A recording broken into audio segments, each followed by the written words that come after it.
Ladies and gentlemen, welcome back. It's always such a pleasure. My name is DragonJob. I'm joined by my boy Scheme here.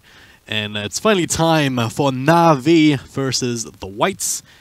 Well, NaVi took some time here to actually get into the game. Apparently they misread the schedule and thought the time that they had was in CET, while in fact it was Moscow time, which is 2 hours ahead of where we are right now. As it stands, let's not waste any more time here. We've already got enough of that as it is. Let's get right into the draft here. Skim, what are you seeing so far? Pretty standard, I'd say. You know, pretty much any team that plays against NaVi will look towards banning the Enchantress. I think any team that has all their marbles will ever let that through, unless they have like a clear-cut plan of dealing with it. But they're so good with it that it's not even worth trying. So Enchantress definitely a really solid ban here. And then, you know, I mean, we've seen how many bans have we seen in the last 2 days? Like 1,000. It certainly feels that way, so that's also a very standard ban. And of course, the Shadow Shaman, one of NaVi's signature heroes as well. We've seen other teams in the C region do really well with the hero, and I think NaVi is sort of one of the first teams to not necessarily bring the hero to the meta, but establish it in the meta, right? Oh, yeah. They're really consistent with the hero. So seeing both, you know, the Enchantress and Shadow Shaman ban is definitely very NaVi directed for sure.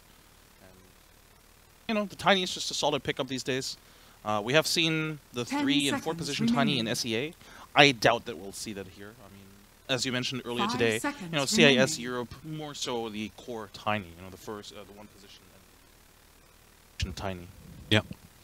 We'll probably end up being one of those positions here for sure, but there's the flexibility. That's the cool thing about a Tiny in this meta. I feel like that all of these positions are absolutely viable. I'm just waiting for other teams to take that idea out of the SEA region as well.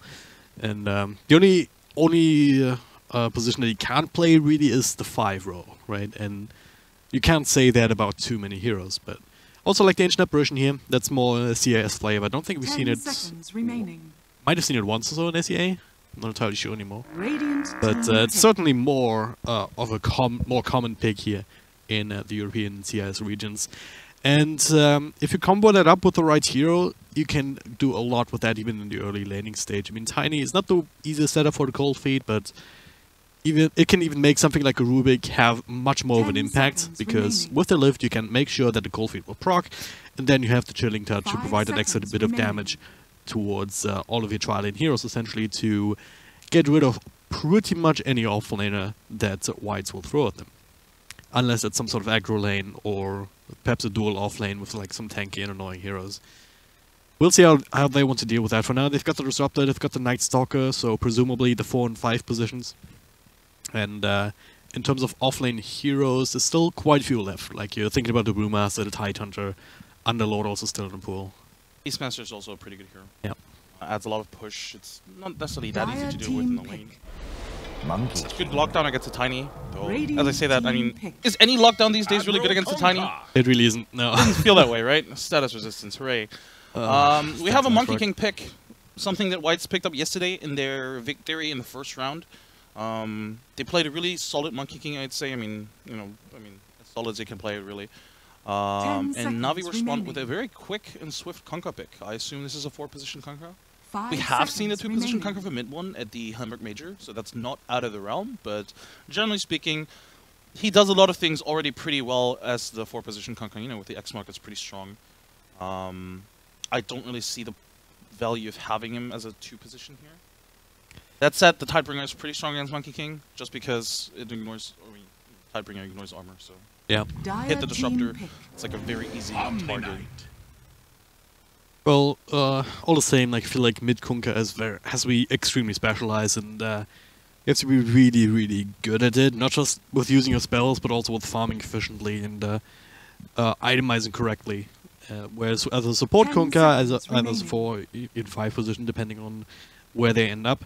In this game, of course, you have the Ancient Apparition, who is always going to take a backseat, more than likely. But it's like less of a risk to run him as a 4 position, because he's still going to have a great impact just on the basis of his spells, without having to farm up anything, really. I like the Omni Knight pickup here. The Omni Knight pickup is just, you know, there's a lot of, obviously, disables, or just a lot of, like, magic bursts that you want to avoid. Invaluable against the X as well. Exactly. Yeah. Just repel somebody who gets X, and you're Gucci, really. And it also makes it, if it is a support Kunkka, makes it really difficult to actually kill the Omni Knight in the lane. They don't really have. I mean, they do have the physical damage, of course, with the chilling touch, but that's about it. They don't really have any good, reliable lockdown.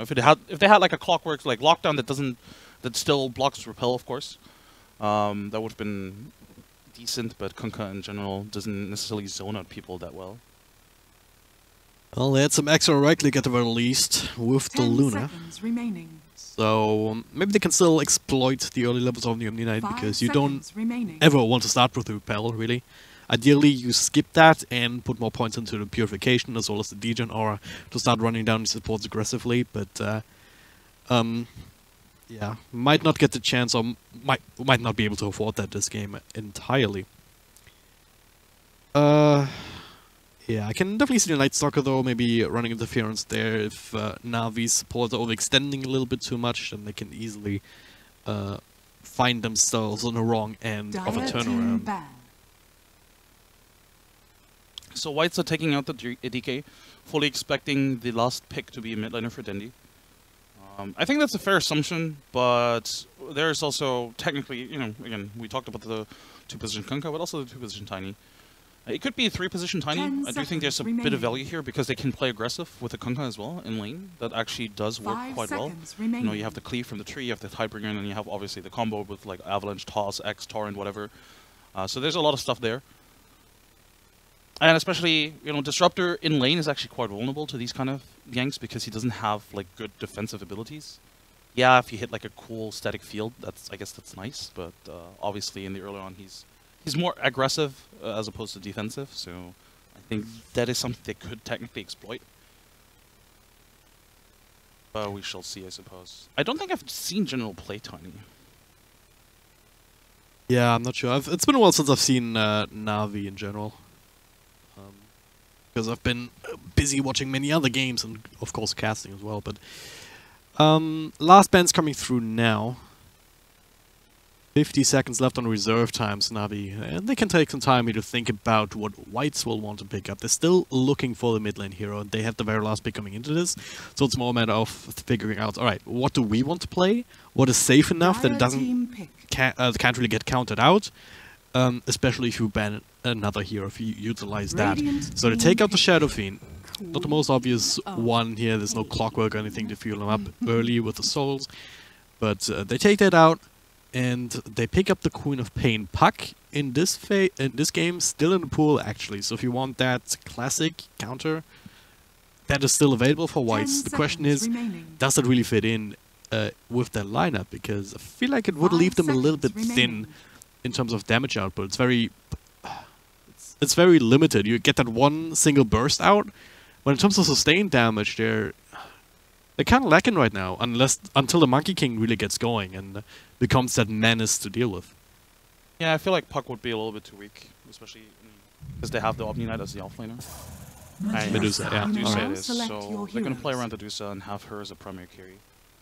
Yeah, you were talking earlier about just how it's good to have this defensive hero with the Medusa, and in this game you have Disruptor who can kind of throw a Static Storm around her in case she gets gone on. And you obviously also have the Omni Knight to throw out repels and purifications, and the Guardian Angel as well, especially with the Loon and the Tiny on the field. So it is a 3-position Tiny. Yep. 11, it's General hiding behind there till I collapse Roger. And Dendi has been replaced, G Arena coming in as a stand, so NaVi upgrading in that sense. Shout out to chat. You know what I'm talking about. So, how do you like these drafts? Who would you give the edge to here? I mean, it is NaVi, right? NaVi versus a team that isn't established. So, obviously, I think NaVi is the favorite here, but just purely based on draft, I still probably give it to NaVi. I think their lineup is easier to execute in the early game. I do think there's ways where Whites can play really aggressive and can sort of like disrupt the lanes. They have the Monkey King, they have the Night Stalker, where they can play a little bit aggressive here, and it looks like they are going to go aggressive with the Monkey King. I like it, contesting here. Oh yeah. But at the same time, it looks like NaVi are fully aware that this is, or are aware that this is a possibility, and it looks like they're dodging. So they want to have the Tiny up against the Monkey King and have the Luna in this bottom lane here against the Omni Knight. Yeah, I really like that, because a lot of it is going to come down to laning stage, because if you look at these heroes, on the side of whites, unless they just kind of snowball out of control, make sure that the Omni Knight and Night Stalker in particular have this good start, maybe another level 6 on the Disruptor as well. They're going to hit the slump if these heroes don't have the levels here, like in between the 10 and 15 minutes around these markers. If they don't have that, then what can they really do? They don't have a lot of sustained damage output, as I was just saying, right? They have a lot of utility, a lot of control, but they might fall flat if, you know. I know what you mean, buddy. I know what you mean. It's hard to explain, really. I know what you mean. Yeah, NaVi, they're a little bit different here. They have a decent amount of control with the Kunkka, but especially the Queen of Pain provides that very reliable burst damage. Even the Luna, just with the Lucent Beam and the Eclipse, it's much easier for them to get pickles. He's being hunted, and he might just fall here. Yeah, super low actually in Massacre. You already got the Jingo Mastery up and running. One more right click and one more from Storo. First blood. Actually in the hands of the whites, and now they can drag the creep wave around if they want to get some more free experience. So off to a good start. Meanwhile in mid, looks like we have a bit of aggression attempted here from Roger. Alright, looks like they are going to look for that Luna versus the Monkey King matchup after all. And I guess in hindsight it actually makes more sense to have the Tiny up against the Omni Knight, because Omni Knight, while he usually does well against other melee heroes, Tiny with the tree grab does really well against melee heroes. Oh, mid lane, Torn connects. Good amount of right click damage here with the Chilling Touch being applied, but G-Arena ends up falling instead with the Night Stalker teleporting in. Extra bit of nuke damage. Queen of Pain proves to be a little bit too squishy here. Can I still change my answer to NaVi? So I think it's really too late for that. Whites. This is, I don't know, this is a pretty solid start from them. The lanes are also pretty okay. I do think they are prone to potentially losing maybe 2 out of these lanes. But if they keep Denny down, it's going to force rotations for sure, because they can't just leave Denny like this. He certainly needs some help, but that's one thing that a Kunkka doesn't really help you with too much. Right? He's not the classic like Ogre Magi who can just stand in the middle of that up against 2 ranged heroes and just try and right-click or ass back. Top lane, well, that's the one thing, right? You're also kind of losing bottom lane, but at the top is where you need to make something happen. Nice little taunt on 2 after Soneko baiting things in a little bit. Store thinking about diving that. Then deciding otherwise, crystallizing quite a bit of creep damage here. He cuts the tree. Alright, Salve still going off for a decent amount of time now. Follow up slow. There is another tree dance available if he wants to get closer, but we'll have to wait for the Boundless Strike to really have any sort of extra kill potential if Crystallize stuck around. I was foolish to ever doubt Dendy's laning ability. He is crushing this mid lane. Even despite, you know, giving up that first blood, or not first blood, but like that first death early on. I mean, Denny's still lasting against 2 heroes effectively. Yep.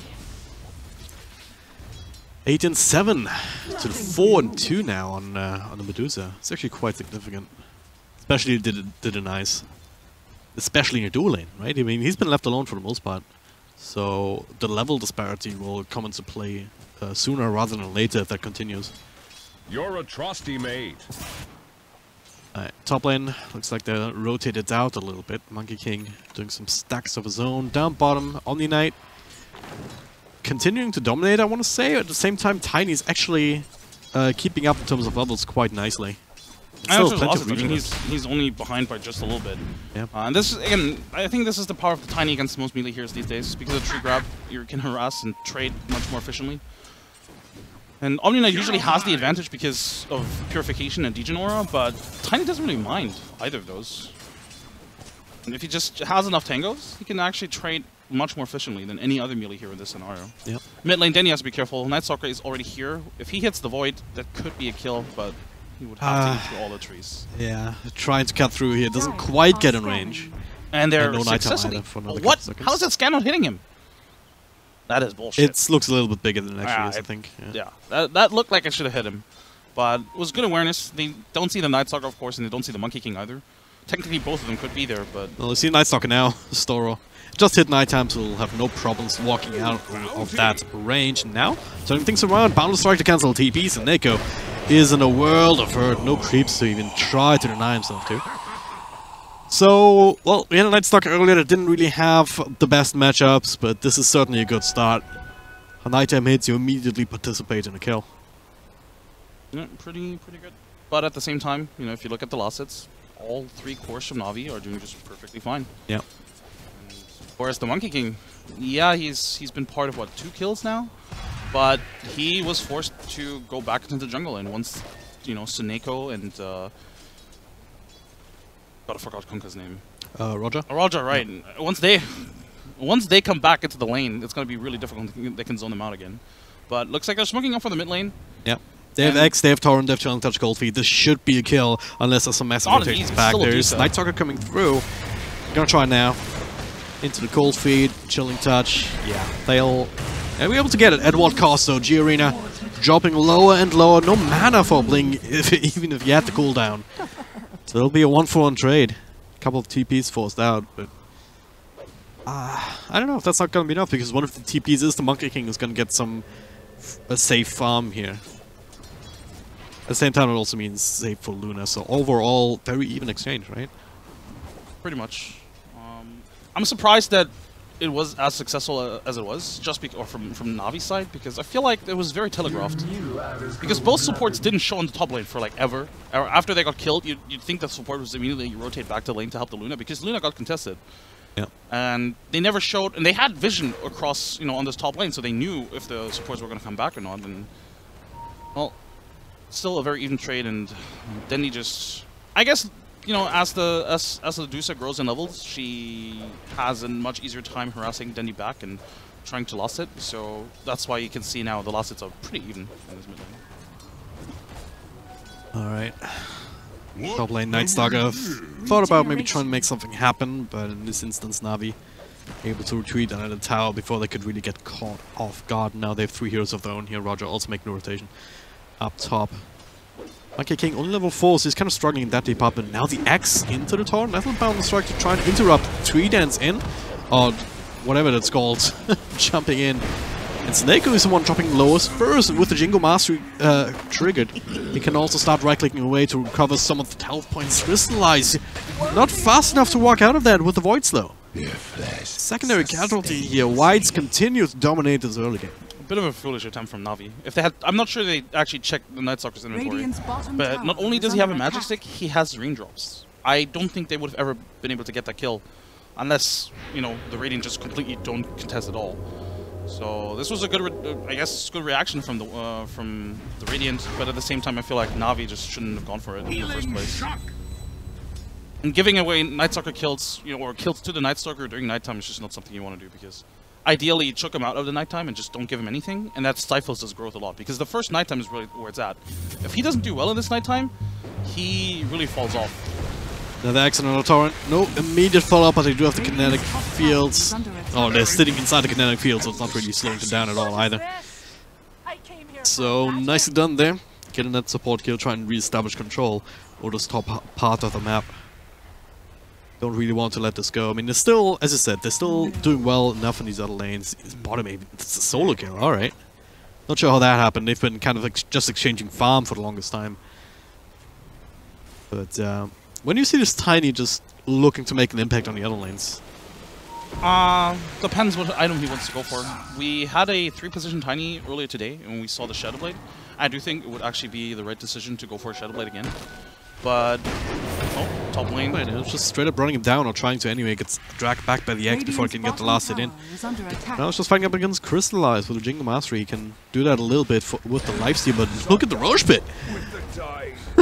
Kunka forced to deny himself. G-Arena takes far enough away. Glimpse. Not quite long range enough, but it looks of it. I believe the Night Stalker accidentally misclicked the Roshan, because he used Void on the Roshan instead of the Kunka. Well, Crystallize also being chased, but should make it under the tier 1 tower. Mid lane, you were asking for the rotation from the Tiny. There it is. Avalanche, Toss, no more mana, Sonic Wave, everything being dropped to make sure that these rotations turn things around are not saving the Medusa. Night Stalker even stopping that TP is chill. Well, they realize he's left alone, so trying to make a kill happen on him too. They're diving more. The glimpse back onto the Queen of Pain. It's not going enough though, is it? It's the icing on the cake, if you will. Top Getting an lane extra though, kill. they're hunting the AA.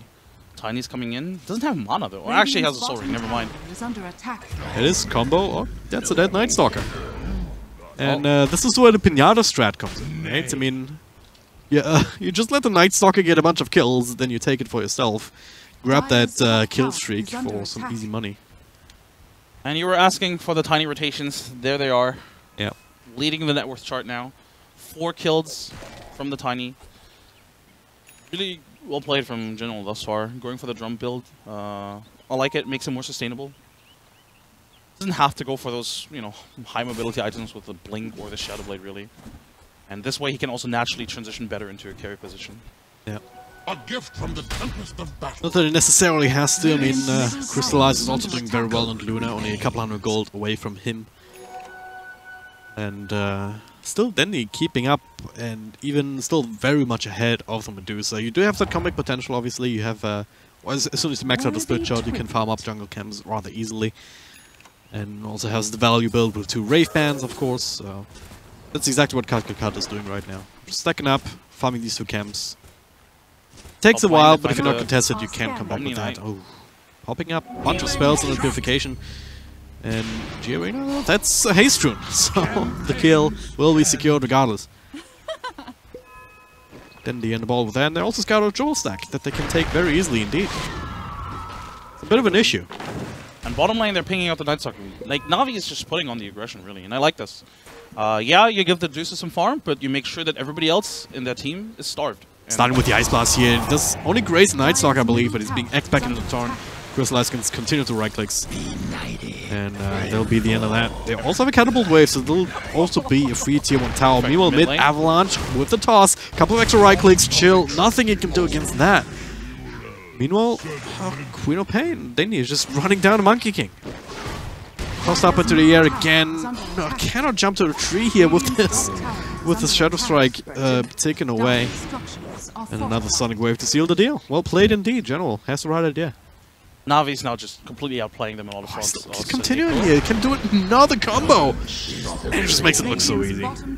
We see a lot of Tinies max out a tree grab these days, but if you do that, you cannot actually pull this kind of stuff off, because Avalanche hits twice when you toss the target into it. Seneca just took like 4 tower shots just standing there. It almost looked like it was just being AFK. Top lane, they wasted the glyph. Oh, that's interesting. Got the tower and then they it's still good refreshed, yeah. There's a bit of a grace period there. It's not the end of the world. Still have it available for the next tower push, but well, they've done well in the early game, but ever since then they've kind of been the ones on the back foot. Well, speaking of that, Night Stalker just keeps running into them. That's a level 11 Tiny up against level 4 Night Stalker, so maybe it's explains it a little bit better than just the power of that combo, and now they're running some more. Sala does get the repel off before anything else can come through, though. Very unfortunate. You know, they smoke up trying to find a kill, and the one hero they find is the one they can't even see the kill. Yeah. They can pretty much kill anybody at this stage, but just not the Omni Knight with the repel, of course. Looks like they're setting up for this tower push, and I wonder if Whites are going to consider contesting this. Because losing the mid-tier 1 this early has some cooldown. Exit to torrent into boat, everything being dropped onto his Omni Knight. Giorino coming through, but he's being silenced up. The repel still comes out in time to save the Omni Knight. But even a Medusa ultimate being expended without really getting anything in return. The Ancient Apparition dies up in the top lane. But this mid, I mean, all these heroes on the side of NaVi still end up surviving. And they can still set up for a top. It is, the toss comes through, another punch. He's 8-1 and 2. Not even 15 minutes into the game, Skin. That's the general show. He doesn't It need really the other is. heroes, really, does he? He's pretty much been getting all these kills by himself, effectively. I mean, Really curious to see how often he's already killed the Night Stalker and how often he will, or what the kill score against him in particular will be at the end of the game. and I mean, I talked about how important the first nighttime is, right? But the second nighttime is also so important because obviously, you know, this is where you sort of like scale, this is where you create space, this is also where you get map control. But right now, they're not really gaining anything, and in fact, they have to be careful not to lose a boost time in here. I'm not sure if this is going to be enough. Well, actually, External bow, Ice Blast, they also have the Sonic Wave, just holding onto it for a second. Make sure to also get the extra damage off the Omni Knight. Not that it really matters with the seals, but a kill is a kill. Slowing down Medusa, incredibly important. And especially in a draft like this, where you need everything to go your way. I feel like Whites are just not playing the game as they should be. Like, the Medusa should just be in the jungle, like, between these two camps, right? She should just be sitting there, just trying to find as much farm as possible and just have anybody else tank those ganks. Just sit in the lane, just have the support sit in the lane, tank the ganks, or have the support sitting in front of you, tank the ganks. Betting on a Night Stalker now. Ice Blast also on the money. Everyone else, okay, they're jumping out. It looked like they were betting it out. Everyone else was smoked up behind a Night Stalker, but now they see what's the challenge that's facing them, and they just turn tail and run. Can they though? Blink Dagger already up on Tiny. And now Avalanche can't get it off here, so nice Boundless Strike. Canadian Field also prevents a toss fallout. He wants to toss the Kunkka. Yeah, there you go. Not that it's necessarily a bit of a fancy play, and he realizes, yeah, even with the repel, no way to survive the right clicks. Just stands there, accepts his fate. Add another one to the tally, and just like that, gold advantage up to 8k or so for NaVi. And also they lose the tier 1 mid. Dendi was just pushing that one. And now they lost a lot of map control. For the Medusa especially. The Medusa doesn't have a lot of camps that she can farm freely anymore. She has to be really careful to not get picked off. And I mean, look at the farm. She's still behind the Omni Knight, right? And this is I just don't know why they're not prioritizing the Medusa more. I feel like they should just be completely playing around the hero, or you know, have 4 heroes running around on the other side of the map and forcing a reaction. But since they're so far behind, I feel like they should just try and play as safely around the Medusa as possible and, well, not give away kills like this. Yeah. This is an unnecessary kill given away, really. It really is. There's nothing to save down there. The tier 2 was gone regardless of what happens. So, at least they got the tier 1 top. And that's the last on the Medusa, so you're kind of catching up to your own Monkey King at the very least. But you're still so far behind of all of the 3 cores on the side of NaVi, and generally speaking, that is not a benchmark that you can be happy with. It's hard enough if you just have 1 ahead of everything else. If you don't even have that, you know you're in a bad spot. And this, they have nothing against this. They know where the monkey is. There's just free food for General, time and time again. And even the Monkey King, yeah, if they caught him instead, he would not fare much better, would he? Has slightly more health points, but... Jumping around in the trees. Feels like they're trying to set up for something with the silence from Night Stalker. Maybe that'll work out. Monkey King ultimate committed, a couple extra right clicks, sounds will expire, and then he just blinks out. Just don't have the punching power, that's what we were talking about in the draft earlier, right? Now, to turn around. Toss, Avalanche, easy game. Ro8 just creeping out. It's difficult to look at this game and think to yourself, well, you know what, they still have a Medusa, yeah, they can come back, but it's NaVi, it's the team that was favored to begin with, and B, they're so far ahead on, and I mean, when's the last time you've seen actually Crystallize be involved in anything? I mean, he doesn't have to be involved, and he's just, you know, just farming away, yeah, building his advantage. And there's nothing that these heroes on the Radiant side can really do right now. They don't have... And there's something that we... Oh, yeah. Roger finds the Medusa with the X. But they... Nope. Never mind, she's dead. Yep. Solely on to the last possible moment. I mean, just play with your opponent's emotions. That's all you can do at this point. But again, the Medusa is completely by herself in the mid lane. Why aren't the supports sitting around her? You know, you've already lost the Medusa so many times. Why aren't the supports babysitting her? Jump in, toss up into the air, is the Monkey King, gets healed up with the repel, but now the Eclipse. First Eclipse of the game actually coming through to blow up the Omni Knight. He's gonna regret his mistakes, just as the repel ends, General blinks in for another quick kill. And I wouldn't be too surprised to see the GG call come out sooner rather than later, because once this tier 3 falls, the Lunar Glaives will make sure that Rax will fall soon after. They can't quite get the tier 3 mid, there's still tier 2 there, but... I swear to God, Sonic is not even playing all in at the moment. Like he's just tanking so many towers for no reason. Well, they get the glimpse back. All right, that's something. Oh, well, I could expect them. Yep. Really well played. Outplayed. The boat coming through, repel onto the Omni Knight. He's trying to punch people with his big old hammer. That's not nearly enough at this point. Everyone still making it out alive, apart from Seneko, right? I mean, he just wanted to go back to base. He has a big ice blast. General still wants a piece of this. I mean, he's eyeing this. This is the arena. But where's General at? All the way back there. Alright, he TP'd out now. He's got enough of it. Yeah. In the previous series, right? We talked a little bit about, you know, when drafting, there's a couple of heroes that you can pick that are always going to get you something, right? Even if when you're falling behind, certain heroes still do something. You're behind on a Shadow Shaman, you can still drop wards, you get a tower. You're behind on the Bane, you can still Fiend Scrub, and it's like an easy setup for a kill. Yeah. In this team, where's like that easy setup? Like regardless of how much farm you have, you're still gonna get something out of it. Yeah. It's really difficult. They really needed a stable laning stage at the very least in order to be able to sort of like have a competitive mid game. Yeah. But because they lost the early game so hard, speaking of losing, Ice Blast will miss. He's actually still alive. It's a miracle in its own right. But yeah, you're absolutely right. I mean, the only thing that they have in that regard would be the Static Storm. Right? Static Storm, Kinetic Field. If you catch a couple of heroes in that, maybe you can follow up with Medusa to turn people into stone. But those are many and big ifs. I don't really see NaVi exposing themselves in a way that allows that to happen, even when they're pushing high ground. Yeah, exactly. And if you look at NaVi's lineup, let's imagine for a second NaVi had lost their laning stage as hard as Whites did. They would still have a lot of like ultimates to rely on, right? AA Blast into Kunkka Ship into the Queen of Pain ultimate, and they even Eclipse. There's so many abilities they can use just by having the levels and not relying necessarily on items. Yeah. Whereas on the Radiant side, it almost, I mean, yeah, they have the Stone Gaze, I guess. That's, you know, and the Wukong's Command, but those abilities don't really do too much without the proper items to back them up. They can also be counterplayed rather easily, right? I mean, even the Static Storm, if they ended up building into BKBs, right now they're not really worried about that, but technically, right, that's one item that you can build to counter that out easily. And the Dusa. not again. Got on the front lines here, that is Stone Gaze, trying to lay this, but you can just walk away, that's what I was just trying to say. Walk away, force out a couple of ultimates.